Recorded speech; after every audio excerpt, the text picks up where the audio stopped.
जी हाँ दोस्तों, आखिरकार वही होने जा रहा जिसका दुनिया कर रहे थे इंतजार।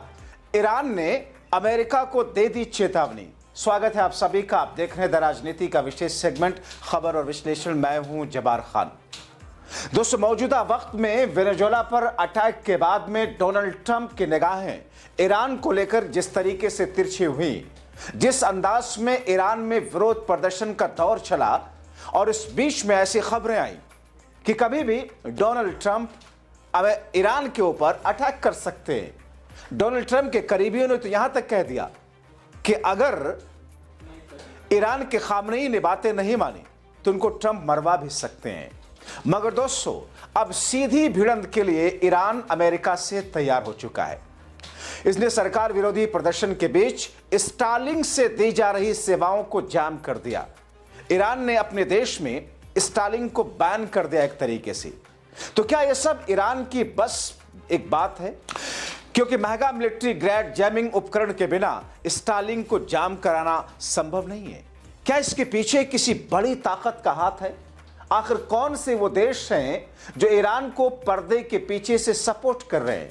इस सवाल का जवाब ईरान में स्टारलिंक को जाम करने की घटना से मिल सकता है।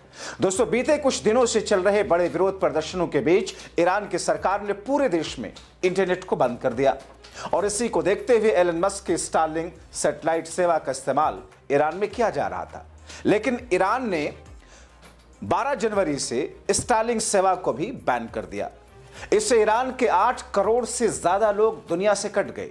तो सवाल यह है कि ईरान को इतनी उन्नत जैमिंग तकनीक कहां से मिली? क्या रूस या चाइना जैसे देश ईरान का साथ दे रहे हैं? दोस्तों, ईरान में विरोधी प्रदर्शन पिछले हफ्ते से चल रहे हैं। ये प्रदर्शन आर्थिक समस्याओं, महंगाई, सरकार की नीतियों के खिलाफ शुरू हुए थे, लेकिन जल्द ही ये पूरे देश में फैल गए। प्रदर्शनकारियों ने सड़कों पर उतरकर सरकार के खिलाफ नारे लगाए। कई जगहों पर हिंसा हुई।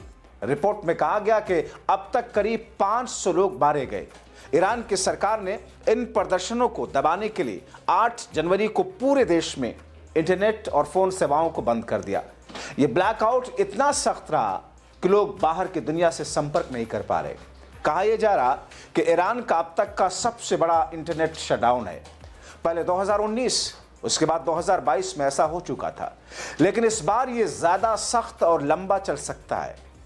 ईरान के supreme leader Ayatollah Ali Khamenei ने इन प्रदर्शनों को अमेरिका और इजराइल की साजिश बताया। वो कहते हैं कि दुश्मन देश ईरान को अंदर से कमजोर करने की कोशिश में है, लेकिन प्रदर्शनकारी कहते हैं कि बस बेहतर जीवन और आजादी चाहते हैं। दोस्तों, स्टारलिंक एलन मस्क की कंपनी स्पेसएक्स की सैटेलाइट इंटरनेट सेवा है। ये सैटेलाइट से काम करती है, इसीलिए सामान इंटरनेट बंद होने पर भी चल सकती है। 2022 के प्रदर्शन में भी स्टारलिंक ने ईरान के कई लोगों की मदद की, लेकिन इस बार ईरान की सरकार ने स्टारलिंक को भी जाम कर दिया। डिजिटल राइट्स एक्सपर्ट मान रहे हैं कि ईरान सरकार जीपीएस जैमिंग से आगे की तकनीकी का इस्तेमाल कर रही है, जैसे यूक्रेन में रूस ने किया था। रिपोर्ट है कि ईरान में करीब 40,000 से 50,000 स्टारलिंक डिवाइस हैं, लेकिन अब वो काम नहीं कर रहे हैं।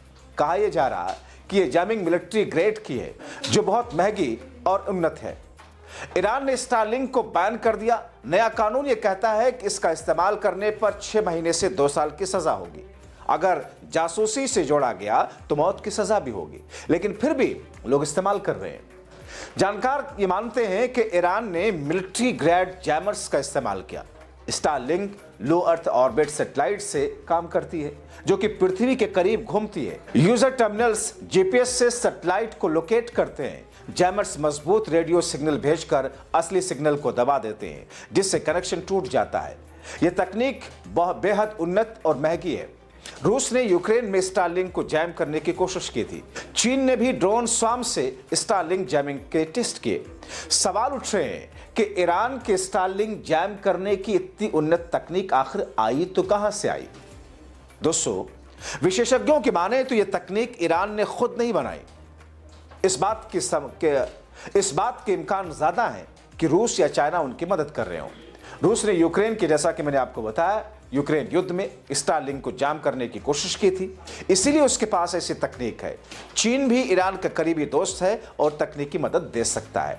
दोस्तों, अमेरिकी राष्ट्रपति डोनाल्ड ट्रंप ने ईरान के इंटरनेट ब्लैकआउट पर चिंता जताई।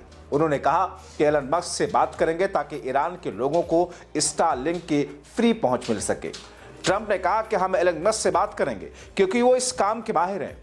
इससे ईरान और अमेरिका के बीच तनाव बढ़ सकता है। ईरानी संसद के स्पीकर मोहम्मद बागर घालिबाफ ने चेतावनी दी कि अगर अमेरिका ने हमला किया तो ईरान अमेरिकी सैन्य ठिकानों या इजराइल पर हमला कर सकता है। ट्रंप पेंटागन से ईरान पर सैन्य कार्रवाई की हामी चाहते हैं। ट्रंप ने प्रदर्शनकारियों का समर्थन किया और खामनेई सरकार को चेतावनी दी है। ट्रंप ने कहा, अगर ईरान शांतिपूर्ण प्रदर्शनकारियों को मारता है तो अमेरिका उनकी मदद करेगा। हम तैयार हैं और अगर जरूरत पड़ी तो कार्रवाई करेंगे। ईरान ने कहा कि वो अमेरिका से बातचीत को तैयार है, लेकिन जवाबी कार्रवाई को भी तैयार है। एक्टिविस्टों का दावा है कि प्रदर्शन में 500 से ज्यादा लोग मारे जा चुके हैं। दोस्तों, ईरान की IRGC यानी कि इस्लामिक रिवॉल्यूशनरी गार्ड कॉर्प्स ने प्रदर्शनकारियों को अमेरिका और इजराइल की साजिश बताया। वो कहते हैं कि जून 2025 के इजराइल ईरान युद्ध का हिस्सा है, लेकिन प्रदर्शनकारी कहते हैं कि ये उनकी अपनी आवाज है। ईरान में आयतुल्ला अली खामनेई की सरकार के खिलाफ विरोध प्रदर्शन 18वें दिन में प्रवेश। अमेरिकी राष्ट्रपति डोनाल्ड ट्रंप ने ईरान के इंटरनेट ब्लैकआउट पर चिंता जताई। उन्होंने कहा कि एलन मस्क से बात करेंगे ताकि ईरान के लोगों को स्टारलिंक की फ्री सर्विस मिल सके। ट्रंप कहते हैं, हम एलन से बात करेंगे क्योंकि इस काम में माहिर हैं। इससे ईरान और अमेरिका के बीच तनाव बढ़ सकता है। ईरान संसद के स्पीकर मोहम्मद बागर घालिबाफ ने चेतावनी दी कि अगर अमेरिका ने हमला किया तो ईरान अमेरिकी सैन्य ठिकानों या इजराइल पर हमला कर देगा। ट्रंप पेंटागन से ईरान पर सैन्य कार्रवाई की हामी चाहते हैं। ट्रंप ने प्रदर्शनकारियों का समर्थन किया और खामनेई सरकार को चेतावनी दी।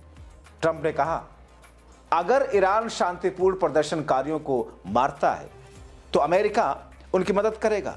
हम तैयार हैं और अगर जरूरत पड़ी तो कार्रवाई करेंगे। ईरान ने कहा कि वो अमेरिका से बातचीत करने के लिए तैयार है, लेकिन जवाबी कार्रवाई के लिए भी तैयार है। एक्टिविस्टों का दावा है कि प्रदर्शन में अब तक 500 से ज्यादा लोग मारे गए। दोस्तों, ईरान के IRGS यानी कि इस्लामिक रिवॉल्यूशनरी गार्ड कॉर्प्स ने प्रदर्शन को अमेरिका और इजराइल की साजिश बताया। वो कहते हैं कि जून 2025 के इजराइल ईरान युद्ध का हिस्सा है, लेकिन प्रदर्शनकारी कहते हैं कि ये उनकी अपनी आवाज है। ईरान में आयतुल्ला खामनेई की सरकार के खिलाफ विरोध प्रदर्शन 18वें दिन में प्रवेश कर चुका है। ईरान में प्रदर्शन जारी है। तेहरान, मशहद, अन्य शहरों में लोग सड़कों पर हैं। सरकार ने सेना तैनात कर दी। सरकार विरोधी प्रदर्शन के बीच अब बड़े पैमाने पर सरकार के समर्थन में प्रदर्शन भी हो रहे हैं। लेकिन इन तमाम चीजों के बीच में दोस्तों, ईरान का यह कहना कि अगर अमेरिका किसी भी तरह की कोई ऐसी गलती करेगा तो ईरान जरा भी वक्त नहीं लगाएगा अमेरिका और इजराइल पर अटैक करने में। यह दर्शाता है कि मौजूदा वक्त में इस बीच में जियोपॉलिटिक्स के दौरान दुनिया जिस तरीके से खेमों में बटी हुई दिख रही है, ऐसे में बहुत सारे अंतर्राष्ट्रीय मामलों की जानकारी कहने लगे हैं कि ईरान के सपोर्ट में चाइना और रूस आकर के खड़े हैं। वरना स्टारलिंक को इस तरीके से बैन करना या उसके लिए जैमिंग प्लानिंग तैयार करके एग्जीक्यूट करना ईरान के लिए आसान नहीं होता। तो क्या अगर ईरान के साथ चाइना और रूस आकर खड़े हैं तो फिर अमेरिका इसको किस तरीके से लेगा? फिलहाल आगे आने वाले दिनों में बहुत कुछ स्थिति साफ होगी। आप क्या कहते हैं? अपनी राय कमेंट बॉक्स में जरूर लिखें।